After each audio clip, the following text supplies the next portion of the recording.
পঞ্চায়ত নিৰ্বাচন কিয় পিছুৱাইছে বিজেপিয়ে উত্তৰ দিলে সাংসদ গৌৰৱ গগৈয়ে আজি পঞ্চায়ত নিৰ্বাচন তেলকে কিয় পাতা নাই তাৰ এটা কাৰণ আছে কি বিজেপি দলৰ প্ৰতিনিধিসকল এটা বিজেপি দলৰ হৈ গাঁৱৰ ভিতৰত সোমাবলৈ ভয় কৰে কিয় কি গাঁৱৰ ভিতৰত সোমাব গাঁৱৰ মানুহ ভোট বিচাৰিব গাঁৱৰ মানুহ ক'ব যে মোৰ ঘৰৰ ৰাস্তা কিয় হোৱা নাই মুখ্যমন্ত্ৰী হিমন্ত বিশ্ব শৰ্মা ডাঙৰীয়া নিজে পিডব্লিউডি বিভাগৰ মন্ত্ৰী আৰু গাঁৱৰ ভিতৰত ৰাস্তা হোৱা নাই আৰু গুৱাহাটীৰ ভিতৰত এটা পিছত এটা তেওঁলোকে ফুটওভাৰ ব্ৰিজ বনাই আছে ফ্লাইওভাৰ বনাই আছে তো মুখ্যমন্ত্ৰী যি দায়িত্বত আছে পিডব্লিউডি বিভাগৰ দায়িত্ব এই দায়িত্বৰ যোগেদি আপোনালোকৰ দহ অঞ্চলৰ ৰাস্তা তেওঁলোকে কৰা নাই বাগানৰ ভিতৰত অহা যোৱা ৰাস্তাখিনি কৰা নাই কিন্তু ডাঙৰ ডাঙৰ ঠিকাদাৰক লাভ দিয়া তেওঁলোকে ডাঙৰ ডাঙৰ শকত তেওঁলোকৰ ৰকমৰ ফ্লাইওভাৰ তেওঁলোকে চাৰিফালে অসমৰ মানুহক টুপি পিন্ধাই হিমন্ত চৰকাৰে গাঁও বাগানৰ ৰাস্তাবোৰ হোৱা নাই মুখ্যমন্ত্ৰীৰ লগত ঘনিষ্ঠ থকা মন্ত্ৰীসকলে নিজৰ বিভাগটো ভালদৰে চলাব পৰা নাই মুখ্যমন্ত্ৰীয়ে আজি চৰকাৰী পইচাত বিদেশত ভ্ৰমণ কৰি আছে কিন্তু স্থানীয় শিক্ষক ঠিকাদাৰসকলে আজি দৰমহা পোৱা নাই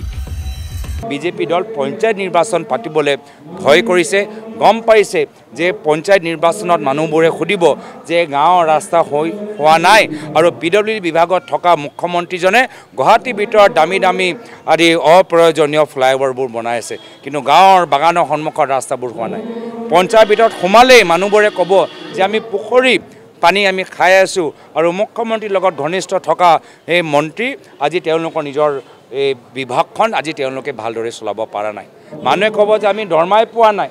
আজি মুখ্যমন্ত্ৰী আজি চৰকাৰী পইচাত আজি বিদেশত ভ্ৰমণ কৰি আছে আৰু স্থানীয় শিক্ষকসকলে দৰমহা পোৱা নাই স্থানীয় আমাৰ এই সৰু সৰু ঠিকাদাৰে আজি দৰমহা পোৱা নাই আজি মিউনিচিপালিটি অফিচত কাম কৰা সেই মানুহগৰাকীও আজি দৰমহা পোৱা নাই আৰু এটা পিছত এটা তেওঁলোকে ৰাজহুৱা পইচা মাত্ৰ নিজৰ ব্যক্তিগত মনোৰঞ্জনৰ বাবে তেওঁলোকে খৰচ কৰি গৈ আছে সেই ধৰণৰ অভিযোগ যে আজি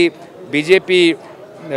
প্ৰাৰ্থীসকলৰ ওপৰত পৰিব তাৰ বাবে বহুত বিজেপি কৰ্মীখিনি আজি গাঁৱৰ ভিতৰত বিজেপি দলৰ প্ৰাৰ্থী হ'বলৈ বিচৰা নাই আৰু প্ৰাৰ্থীহীন বিজেপি এতিয়া পঞ্চায়ত নিৰ্বাচন কেনেকৈ আমি পলম কৰিব পাৰোঁ তাৰ বাবে এটা পিছত এটা কৌশলেৰে চেষ্টা চলাই আছে বিজেপিয়ে পঞ্চায়তৰ ৱাৰ্ডত প্ৰতিদ্বন্দ্বিতা কৰিবলৈ প্ৰাৰ্থী পোৱা নাই সেয়ে দল আৰু প্ৰতীকহীন নিৰ্বাচনৰ পক্ষত বিজেপি দল পুনৰ সৰব সাংসদ গৌৰৱ গগৈ ৰাইজক অৱগত কৰালো যে কেনেদৰে বিজেপি দল বিভিন্ন সময়ত আমাৰ জাতিপিতা মহাত্মা গান্ধীক অপমান কৰে ডক্টৰ বাবা চাহেব আম্বেদকাৰক অপমান কৰে আমি দুটা অডিঅ' ৰেকৰ্ডিং যোগেদি এই গোটেইখিনি কথা শুনালোঁ যে ক'ত এটা ৰাজহুৱা সভাত মহাত্মা গান্ধীক চতুৰ্বনীয়াকৈ সম্বোধন অমিত শ্বাহ ডাঙৰীয়াই কৈছিল আৰু লগে লগে কেনেদৰে তেওঁ সদনৰ ভিতৰত কৈছিল যে প্ৰয়াত আম্বেদকাৰ ডক্টৰ বাবা চাহেব আম্বেদকাৰ নাম লোৱাটো এটা মাত্ৰ এটা ফেশ্বন এটা হৈ গৈছে আৰু এই ধৰণৰ কথাবোৰ আমাৰ মানুহক চুই গৈছে আজি অসমৰ ভিতৰতো এই ধৰণৰ মনোভাৱৰ বাৰম্বাৰ আমি উদাহৰণ পায়ে থাকোঁ আজি বৰ্তমান বিজেপি চৰকাৰ জাতি মাটি ভেটিৰ কথা কয় কিন্তু দুখীয়া ৰাইজক বিভিন্ন জনজাতি বিভিন্ন জনগোষ্ঠীৰ মানুহক মাটি পট্টা দিয়াতকৈ আজি বিজেপি দলৰ নেতাসকল পৰিয়ালৰ নামত ভায়েক কায়েকৰ নামত অসমৰ চুকে কোণে বিঘাই বিঘাই মাটিৰ তেওঁলোকে মালিক হৈ গৈছে কিন্তু আমাৰ বিভিন্ন জনগোষ্ঠী জনজাতি আজি ভূমি অধিকাৰৰ পৰা বঞ্চিত লগে লগে মুখ্যমন্ত্ৰী হিমন্ত বিশ্ব শৰ্মা ডাঙৰীয়াৰ লগত ঘনিষ্ঠ থকা এজন যুৱকে বিজেপি দলৰ নেতাই কেনেদৰে শিক্ষামন্ত্ৰী ৰণোজ পেগু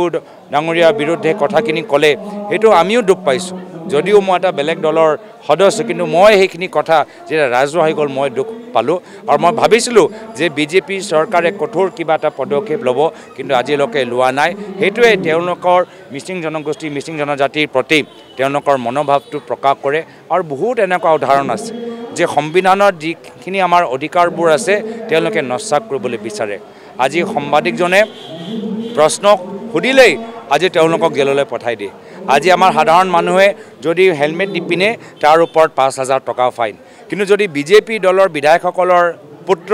যদি বিজেপি মন্ত্ৰীৰ গাড়ী কনভয় যদি স্পীডত গৈ কোনোবা এজন মানুহক খুন্দা মাৰি যদি সেইজন মানুহ নিহত হয় কিন্তু তেওঁলোকৰ ওপৰত কোনো ফাইন নাই তেওঁলোকৰ ওপৰত কোনো পেনাল্টি নাই তেওঁলোকৰ ওপৰত কোনো তদন্ত নাই আজি চুটিয়াত সকলোৱে জানে যি পথ দুৰ্ঘটনা হ'ল তাত অসম আৰক্ষীয়ে তদন্ত কৰিব লাগিছিল স্থানীয় মানুহৰ পৰা তেওঁলোকৰ কি অভিযোগ জানিব লাগিছিল বাস্তৱ গাড়ী চালক কোন গাড়ীৰ মালিক কোন সেই সময়ত গাড়ী কোনে চলাইছিলে সেইখিনি কথা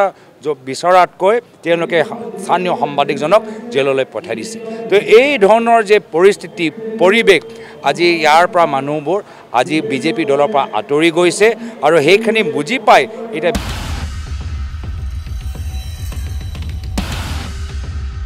বোকাখাতত যোৰহাট লোকসভা সমষ্টিৰ সাংসদ গৌৰৱ গগৈৰ উপস্থিতিত কংগ্ৰেছ দলত বৃহৎ যোগদান কাৰ্যসূচী বোকাখাত নাট্য মন্দিৰত অনুষ্ঠিত সভাখনত বোকাখাত বিধানসভা সমষ্টিৰ বহুসংখ্যক লোকে দলটোত যোগদান কৰে জয় বাপু জয় ভীম জয় সংবিধান শীৰ্ষক অভিযানৰ অন্তৰ্গত সভাখনত প্ৰদেশ কংগ্ৰেছে কমিটি গোলাঘাট জিলা কংগ্ৰেছ আৰু বোকাখাত ব্লক কংগ্ৰেছৰ প্ৰায় সকল বিষয়ববীয়া উপস্থিত থাকে সভাত ভাষণ প্ৰসংগত সাংসদ গৌৰৱ গগৈয়ে মুখ্যমন্ত্ৰী হিমন্ত বিশ্ব শৰ্মা কেন্দ্ৰীয় গৃহমন্ত্ৰী অমিত শ্বাহ আৰু বিজেপি চৰকাৰক ক্ষুৰধাৰ সমালোচনা কৰে প্ৰতি মনোভাৱ গম পায় এটা বহুত মানুহখিনি বিজেপি এৰি আমাৰ কংগ্ৰেছ দলত যোগদান কৰিবলৈ বিচাৰিছে বহুত মানুহ আমাৰ পৰা এৰি বিজেপিলৈ গ'ল বিজেপি দেখিলে কিন্তু নহয় পৰিৱেশ ভাল নহয় ইয়াত আটাইতকৈ ধনী মানুহৰ লাভ হয় সেই পৰিৱেশ বিচাৰি বহুত মানুহ লাহে লাহে ঘূৰিও আহিবলৈ লৈছে আজি অসমৰ উদাহৰণ দিওঁ যে কেনেদৰে তেওঁলোকে প্ৰত্যেক জনগোষ্ঠী জনজাতিক সমান চকুৰে নাচায় অলপ দিন আগতে মুখ্যমন্ত্ৰী হিমন্ত বিশ্ব শৰ্মা ডাঙৰীয়াৰ লগত ঘনিষ্ঠ বোকাহাটৰ এজন স্থানীয় যুৱক বিজেপি দলৰ নেতা মুখ্যমন্ত্ৰী কেবিনেটত থকা শিক্ষা মন্ত্ৰী ৰণোজ পেগু ডাঙৰীয়া সম্পৰ্কে কি কথা ক'লে আপোনালোকে নিশ্চয় মনত আছে নে নাই মন্ত্ৰী ৰণোজ পেগু আমাৰ লগত হ'ব পাৰে আমাৰ লগত নাই কিন্তু তেওঁ মিচিং সম্প্ৰদায়ৰ মাজত তেওঁ সোমাই আজি মিচিং সম্প্ৰদায়ৰ মানুহৰ আজি আশীৰ্বাদ পাবলৈ সক্ষম হৈছে আৰু সেই ব্যক্তিগৰাকীৰ প্ৰতি মুখ্যমন্ত্ৰী হিমন্ত বিশ্ব শৰ্মা ডাঙৰীয়াৰ লগত ঘনিষ্ঠ বিজেপি যুৱকে যি ধৰণৰ কথাবোৰ ক'লে সকলোৱে শুনা পাইছে আৰু সেই সময়ত মই যদি কংগ্ৰেছ দলত মই নিজৰ ফেচবুকত মই পোষ্ট দিলোঁ যে মন্ত্ৰী ৰণোজ পেগুৰ বিৰুদ্ধে এইখিনি কথা কোৱাটো মই ভাল পোৱা নাই মই নিজে কৈছোঁ মই নিজৰ ফেচবুকত কৈছোঁ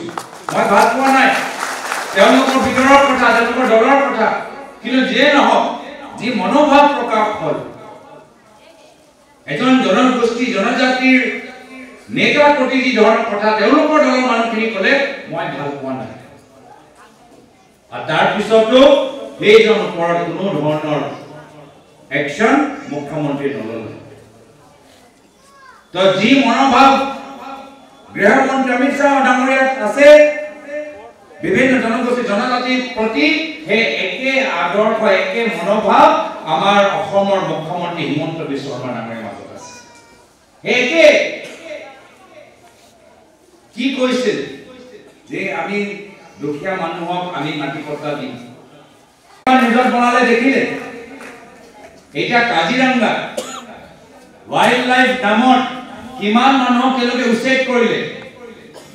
কিমান মানুহক নটিচ যায় যে আপোনালোকে ঘৰ এৰিব লাগিব আপোনালোকৰ ঘৰ আমি ভাঙিবলৈ গৈ আছো বুলডোজাৰ পঠাই মুখ্যমন্ত্ৰী হিমন্ত বিশ্ব শৰ্মা ডাঙৰীয়াৰ চৰকাৰত দুখীয়া মানুহ কাজিৰঙা ভিতৰত থাকিব নোৱাৰে কিন্তু তেওঁ পৰিয়ালৰ নামত বিভিন্ন ঠাইত বিঘা বিঘা মাতিব পাৰে ৰিজৰ্ট খুলিব পাৰে আজি ইয়াত উদ্যোগ নাই ৱাইল্ড লাইফৰ নামত আমাৰ থলুৱা যুৱকখিনি নিজৰ উদ্যোগ তেওঁলোকে সৃষ্টি কৰিব পৰা নাই কিন্তু 5-star ৰিজৰ্টৰ নামত আজি তেওঁলোকে চাৰিওফালে ডাঙৰ ডাঙৰ দিল্লীৰ পৰা 5-star ৰিজৰ্টৰ মালিকখিনি মুখ্যমন্ত্ৰীৰ লগত লগ পায় আৰু লগে লগে কাজিৰঙাত ডাঙৰ ডাঙৰ ৰিজৰ্ট বনাবলৈ অনুমতি পায় এনেকুৱা এটা অৱস্থা এই আমাৰ সংবিধানত উল্লেখিত ডক্টৰ বাবা সাহেব আম্বেদকাৰৰ আদৰ্শ জীয়াই ৰাখিম আমি সংবিধানত উল্লেখিত অধিকাৰ আমি সকলোৱে ৰাইজে যে লাভ কৰে আমি তাৰ বাবে সদায় আমি আন্দোলন কৰি যাম সংগ্ৰাম কৰি যাম আজি আমাক নতুনকৈ যোগ কৰা সতীৰ্থসকল বা কিছু পুৰণা সতীৰ্থসকলক আমাক যোগ কৰিছে এইটোৱে হৈছে পাথৰ যে ৰাইজে এতিয়া নিজে গম পাই গৈছে আজি পৰা 10 বছৰ আগত যেটা মোদী ডাঙৰীয়া কৈছিল যে মই আহিলে মূল্য বৃদ্ধি আধা কৰি দিম মই আহিলে 15 লাখ টকা সকলোৱে পাব তো ৰাইজ সব কথা পাহৰি মোদী কৰি গুচি গ'ল মহিলাখিনি যেটা কোৱা গ'ল যে মহিলাখিনি ওলাই আহক গছ পুলি ৰোক 10,000 টকা পাওক মহিলাখিনিও নাচি ওলাই গ'ল আৰু গছ পুলি ৰোলে গছ পুলি কিমান ৰোলে কওকচোন হাত দাঙি দিয়ক কিমান ৰোলে গছ পুলি ৰোৱা মহিলাৰ হাত দাঙি দিয়ক লাজ নকৰিব আৰু আপোনালোকৰ মাজত কিমানে 10,000 টকা পালে হাত দাঙি দিয়কচোন পৰকে নিউজ ডেস্কৰ সহযোগত বোকাখাতৰ পৰা সন্দীপ পানিকা এ নিউজ 24/7